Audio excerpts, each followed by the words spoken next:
We are at Deluxe Recorders in Austin, Texas. A studio, home base of Black Pumas. It is a recording studio, but primarily I like to think of it more like just a creative space. On the scene, child, never mind.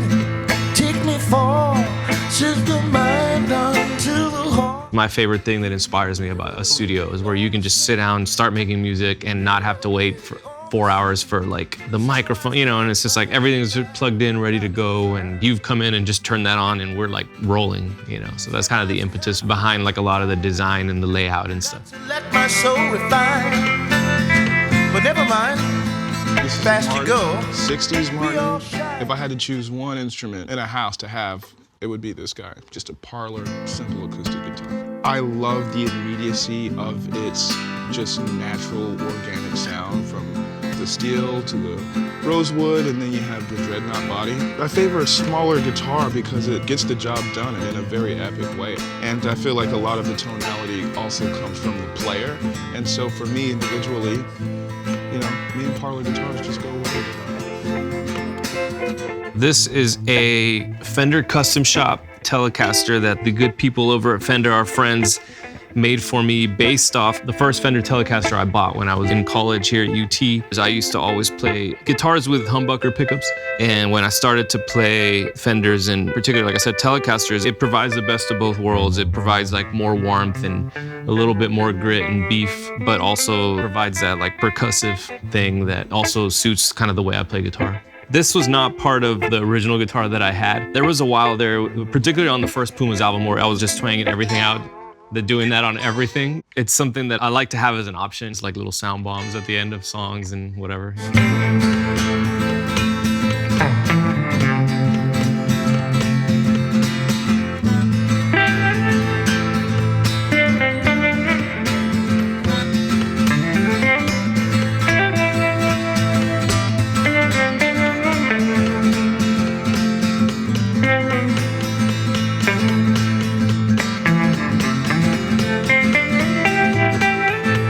Confines, we've got to chat. In life's confines, I've got to let my soul refine. So this microphone right here, this beautiful thing, is an RE15. It's one of my favorite microphones of all time.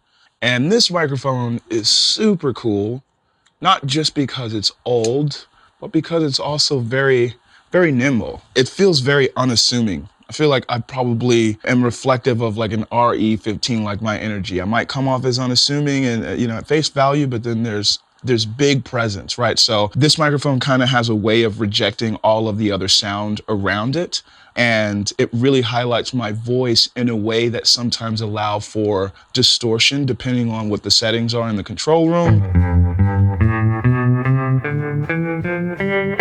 I used to have a bigger pedal board, and I thought I would just make it as concise as possible. And like, if I can't make sounds with this, then what the hell am I doing on guitar? You know, my role typically with Pumas, Eric is a very rhythmic player as it is, and I'm a rhythm guitar player for the most part. So I like to have these tones to kind of complement, you know, for the two guitars to work together. We both use a lot of reverb and tremolo, so this Slint Strymon is probably, if I had to lose everything here, this would be the one that gets me through every gig. It's got tons of reverb options. The tremolo is just incredible. You can't go wrong with any of the sounds that come out of this. I use reverb from an amp a lot, but I do like to have more control over here. So then I have an extra reverb, a spring reverb pedal. There's some songs where we just go extra on the spring reverb. The tuner, playing like vintage instruments by nature, just go out of tune a lot. So I just need to make sure that I always have a tuner, obviously. I got 2 delay pedals. The reason for that, I actually haven't really used this one in a while. The Line 6 Echo Park, which I don't even think they make anymore, had as a tap tempo. And particularly on the song October 33, when Eric plays that, I like to be like completely dialed into his rhythm. So I just keep this here. So while he starts the intro, I have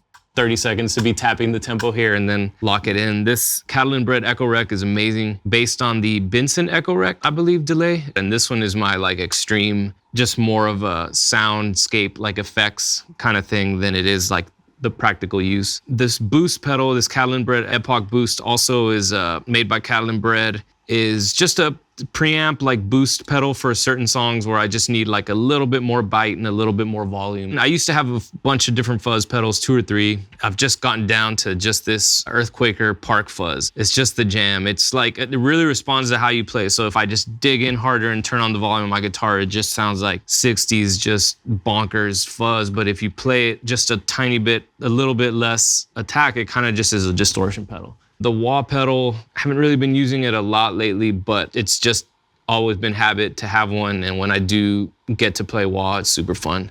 I tried the small wahs. They make those like real compact ones, and it was just way too awkward. I had to go back to the big one. Need your foot to be able to actually hit it.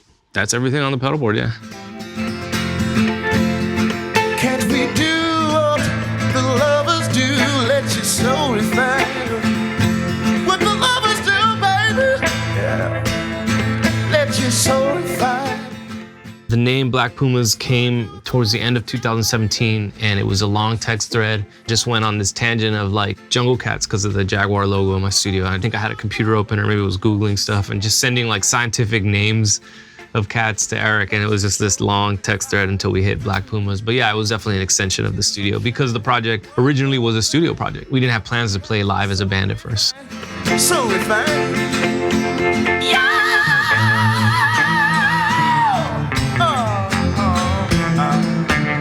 When we first started this project with Eric, it was like everything that he was starting, as soon as I heard his voice, it was like the Frankenstein scene where like Frankenstein gets electrocuted and everything just came to life. He's probably given me a lot of credit, though. I mean, I opened up for the likes of, Prince, and he's collaborated with all kinds of people. And we all have a sort of interesting way of inspiring each other individually. I bring a certain thing to the table that moves the people around me and vice versa. Do what the lovers do, baby.